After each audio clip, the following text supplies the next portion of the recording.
Hey guys, I'm Sage Valentine and I'm back here to review another episode of Fox's 24 Legacy. This time it's all about Season 1, Episode number 9, entitled From 8 p.m. to 9 p.m. So pretty much this is the aftermath of that explosion that happened at Jadala's hideout. Probably a couple minutes after Nassiri ran off on foot. So, as I said, Nassiri's on the run.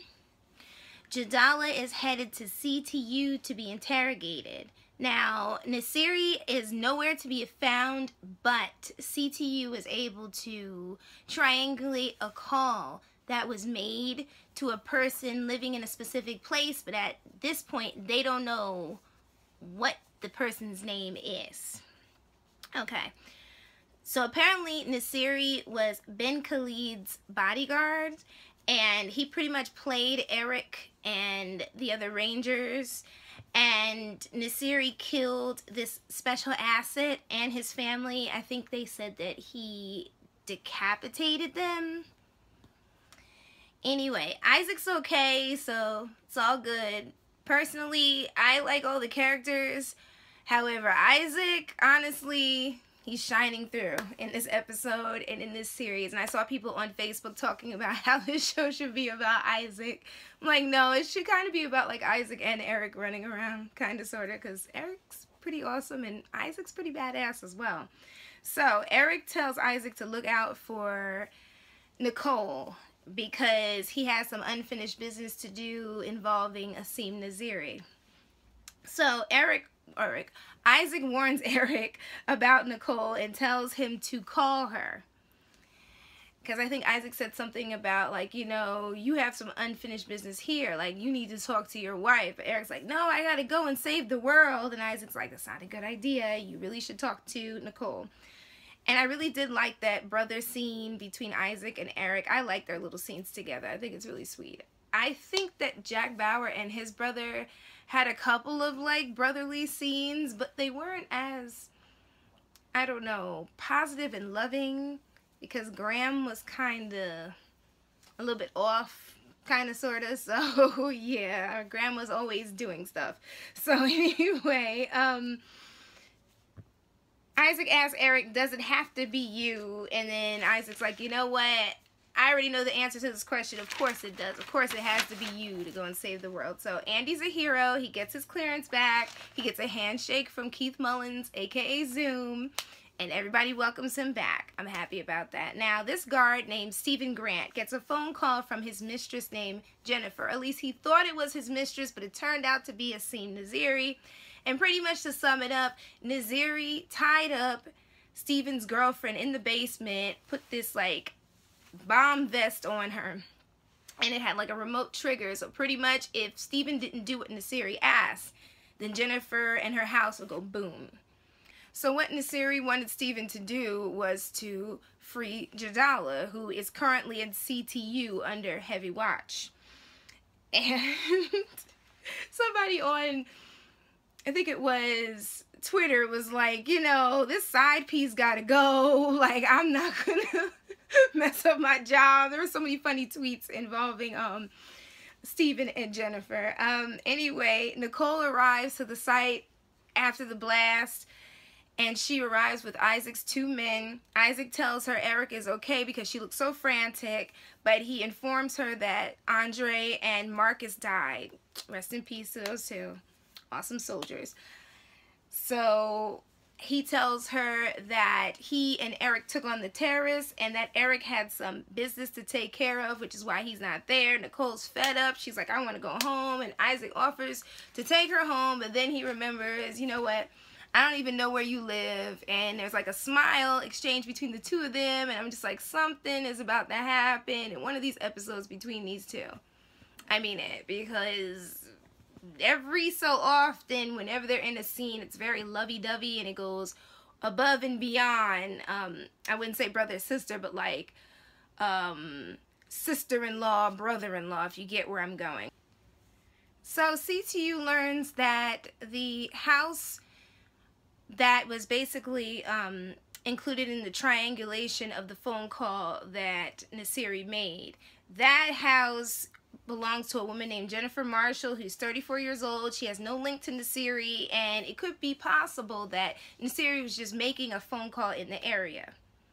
So there's a girl inside of the house. She tied up Jennifer, wired her up, and called Nassiri and told him pretty much everything is fine. We're just waiting on your cue. And Nassiri tells her it's time for her to go. So Eric bursts into the house. He starts talking to this girl. The girl acts like she's Jennifer Marshall, and really she's not. He tells her about a phone call that was made near the house, and the girl says, oh no, I was just calling my sister or whatever. And then Eric gets distracted by some of the CTU like guard agent dudes who basically tell him that upstairs and downstairs are clear. So the dude from upstairs gets shot. The other dude from downstairs that Eric asked to protect this girl, watch this girl, because Eric was kind of iffy about her and he had every right to be. That dude gets hit in the face, and then Eric ends up shooting and killing this girl. So this girl pretty much had a short shelf life. She should have stayed in the basement, honestly. So Eric sees the real Jennifer. He takes a picture and then ends up eventually sending that picture to CTU. Eric informs CTU that he's going to try to defuse the bomb because they don't have enough time to wait for some sort of bomb tech to show up. They got to get this done now.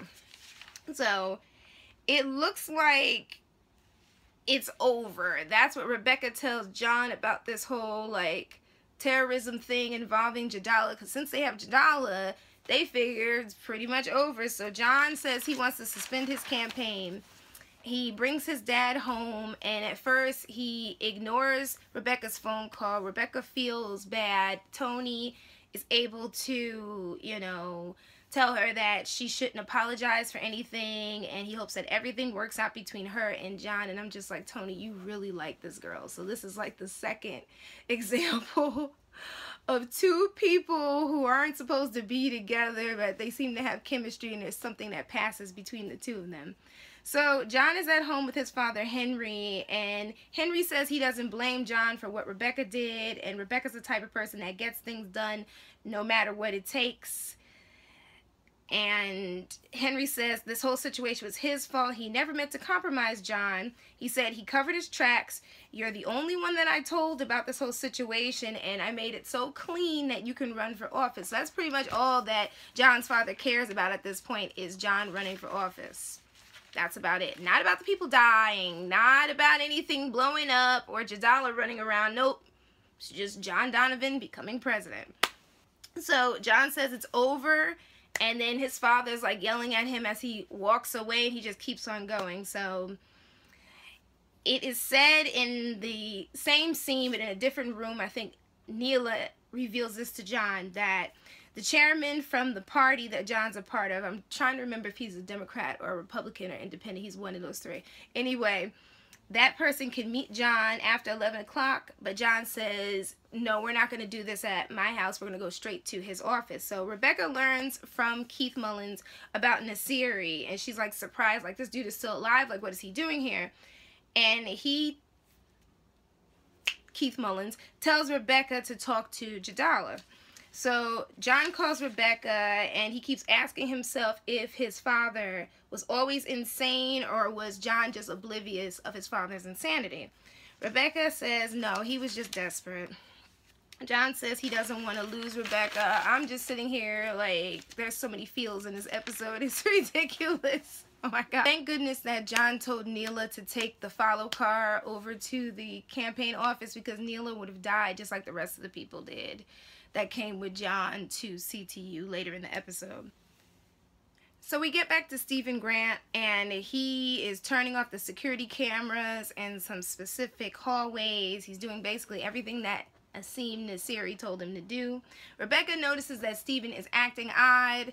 She's about to say something when she gets called into the room with Jadala. Now, Jadala tells Rebecca he has no idea who Nassir is. He doesn't know anybody named Nassir. But it's also revealed that Jadala, once he sees Nassir's face, he knows him as Hamed, a fighter that Jadala recruited. So basically, Nassir kept Jadala in the dark. So Mariana made the loop that is on poor Jennifer, who's all tied up. She made it live, and basically it's re-looping the same video over and over and over. So Jennifer is freaking out. The bomb squad guy talks Eric through deactivation. It's a really, really tense scene. So Nassiri pulls into CTU, and Steven is able to talk the security guys downstairs into letting Nassiri and his men in by telling them that they are just random contractors that are supposed to fix some type of server or something like that. But we all know they are not. So Steven makes a move to free Jadala. Nicole returns home and sees how messed up her house is. And on a side note, it's amazing to see how much has happened in the past 9 hours of 24 Legacy. It's really amazing. It's one thing I love about this show. Like, it could be like 2 hours. It's like this blew up, that blew up, Jack got beat up, Jack got shot, this one got killed. It's like, the show is so crazy, and that's why I love it.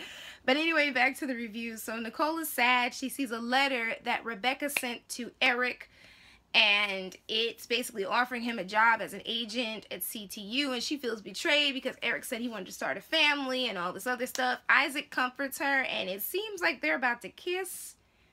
And I'm like, what is this, the second or third time in this series so far that Isaac and Nicole keep getting close like this? Eventually, they're going to go, mwah. So Steven frees Jadala. He distracts security and walks him out of the room. And the series men get ready. Steven tries to ask, or basically, he tries to get some sort of leverage, I guess that's what you call it, where he's talking to Nassir and he's like, listen, I'm not doing anything until you tell me that Jennifer is safe. So Rebecca gets a call from John. He's at CTU, okay? Eric defuses the bomb. He removes the vest, but Jennifer does not stay still like he told her to. The vibration sensor is activated. All of a sudden, the vest is off, they're running, and it explodes. I'm just like, poor Eric. All this stuff is happening in less than 24 hours. Seriously. This dude needs a vacation. Well, Jennifer reveals to Eric that all of this must be connected to Steven, her secret boyfriend who is supposed to be married, because he works at CTU, and it's revealed that Steven is the head of security. All of a sudden, Keith moves to have the building locked down. So Rebecca knows that something is up. She tells John, her husband, to leave the building. She ends up in the same hallway as Stephen Grant, and she tries to talk him down from the ledge, so to speak. She tells him, listen, Jennifer's okay. You don't have to do this, man. All of a sudden, he gets shot in the head. He's dead by Nassiri. Rebecca engages in a firefight with Nassiri and his men. John ends up getting kidnapped.